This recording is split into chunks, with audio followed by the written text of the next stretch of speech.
Bucks will have to wait until Wednesday night for Game 1 of those Eastern Conference Finals. Max Kellerman, who's a bigger threat to Milwaukee, Sixers or Raptors? The answer is the Raptors. The Raptors were the better team in the regular season. The Raptors will be a bigger threat to the Bucks in the conference finals. Stephen A., I'll leave the Sixers to you. They have a lot of high-end players. I realize that seems to fly in the face of my star system, right? Embiid's a 5-star guy, and Butler's 4, and Simmons could be 4 and everything. And what about the Raptors? The Raptors got a 5-star guy, an MVP in Kawhi, and a bunch of 3.5s. Who else is really an all-star? They have better than average starters, but not quite all-stars. But they got a lot of those guys. But Stephen A., what it comes down to for me is there's some similarities between the Bucks and the Raptors. And the number one similarity is, I know you say KD is one of the 2 best players on earth along with LeBron. I'm saying LeBron not playing right now in the playoffs to remind us that he's the best, and we don't know if he will be best by next year's playoffs given his age. He's laid down the baton. Who wants to pick it up? And KD has tried, no doubt. He's hurt right now. We'll see. He's right in the conversation. But I believe the 2 best players in the world are Kawhi Leonard and the Greek Freak. And that's the clash of the Titans right there. That will determine who is LeBron's successor, in fact. By the way, both significantly younger than KD, or obviously LeBron. And that's why I think when it comes down to it, it's the tougher matchup. They're similar. They can shoot well. They can play defense. During the regular season, those were the 2 best teams. But what it comes down to is they got a Hulk. They got a Kawhi. And that's what makes them extra dangerous. That premium above Embiid or anyone is what makes them extra dangerous to the Bucks. It's interesting you missed this because I disagree with you. I'm going to go with the Philadelphia 76ers. I'm not sold on the Toronto Raptors collectively. I'm sold on Kawhi Leonard. But when you and Pascal Siakam, you've openly acknowledged he's been a bit haphazard.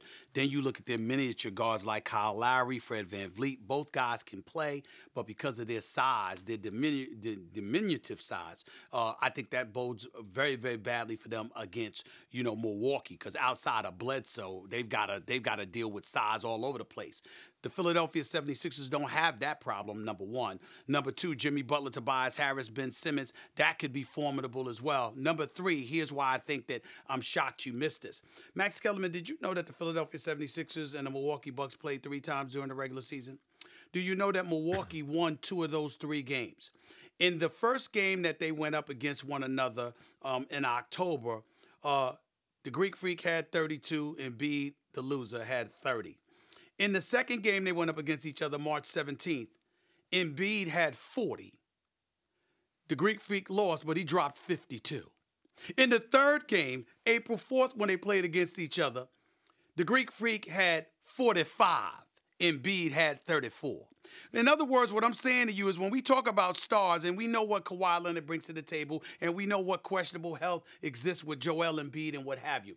But in terms of all of that chirping and celebrating when things are going great for you or whatever, who's the one player you don't want to do that against if you're the Greek Freak? I'm saying if you're Joel Embiid in Philadelphia. You don't want to do that to the Greek Freak.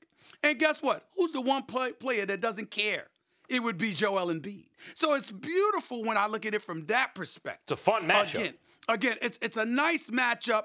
The size, obviously, the Sixers would need to shoot better from the perimeter because that's certainly not a problem that Milwaukee has displayed throughout this postseason.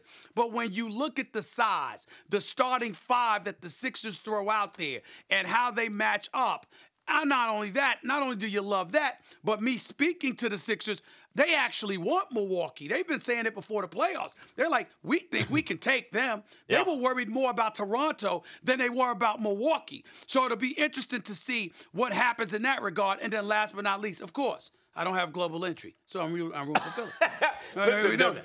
The Sixers, I'm being very, very personal in that. I don't have the Sixers do present Milwaukee with some problems. We saw it. The games were exciting. They were entertaining. They were interesting and competitive.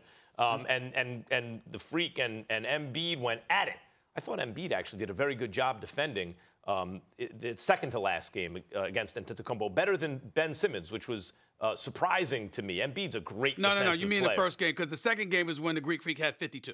No, yeah, but was it the 50? It was 52. He had 52. I'm looking at it right here. There was a game where Antetokounmpo put up huge numbers, but when Embiid was guarding him, he was stymied. And it may have been that game, or it may have been another game. Or when it may have been the next game, April 4th, when he dropped 45. It wasn't as good. Right, maybe it was that one. I don't know. 45, 52. He's had a lot of huge games. That's why I think he's the MVP.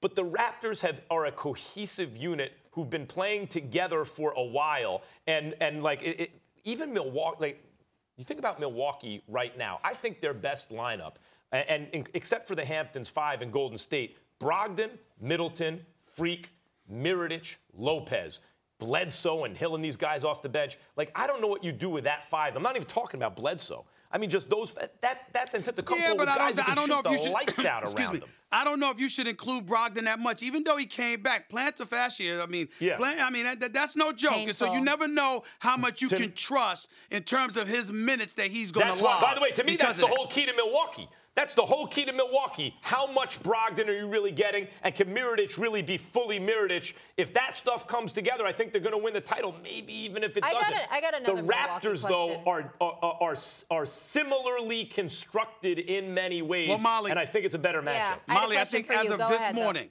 as of this morning right now, I think it's safe to say the Milwaukee Bucks should be the favorites to win the title.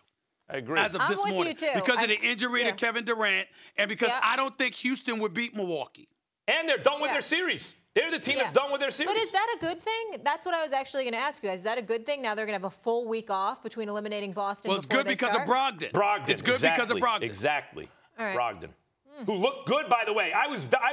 I did not think he'd be that well integrated and that far along physically in his first game back. He looked really good. Yeah, but take into account he was playing against a Boston team that had clearly quit.